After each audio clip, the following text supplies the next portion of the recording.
Amsterdam has been called the city of bells and bicycles. Well, it's still got plenty of bells, but there are nowhere near so many bicycles to be seen around. Amsterdam, like every other city in the world, is slowly being strangled by the motor car. Every day, these narrow cobbled streets and canal bridges are choked by over 35,000 private cars, most of them parked or in traffic jams, and it's getting worse. But at last, there's a glimmer of hope on the horizon. It's been called, perhaps flatteringly, the most advanced experiment in the world in a new kind of city centre transport. It's the white car, and it's the brainchild of a group of young Dutch engineers. Small battery-powered electric car, carrying 2 people and a few parcels at 20 miles an hour. It looks a bit odd, and it certainly feels a bit odd at first to drive it around. A bit like a goldfish in a bowl, with all this windscreen around you. Although you've got safety belts, and all these windscreens are shatterproof. But there are clearly all sorts of things about this car that can be improved, and the doors don't fit very well. But in a sense, the design of the car isn't all that important. It could be almost any electric car. The most important thing about this car is the system into which it fits. Because you don't own these cars, you rent them.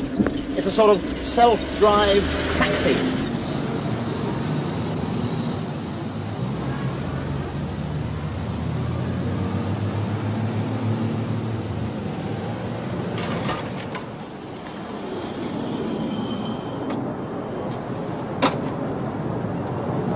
Well, the ultimate objective is really little short of a revolution. It is to remove those 35,000 personal and grossly underused cars from the city centre and to replace them with just 1,400 of these quiet, pollution-free, publicly owned ones. There would be a network of recharging stations like this throughout the city centre, quiet, unobtrusive, each with a group of cars waiting recharging to be used.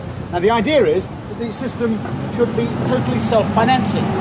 So before you can use the white cars, you have to pay an initial fee of £8 to get you a key.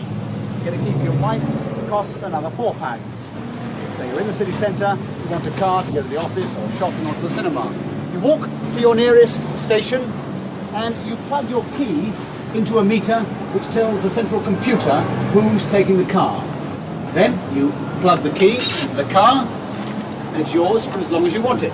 There are no gears, you just turn the key, press the pedal, and you're away.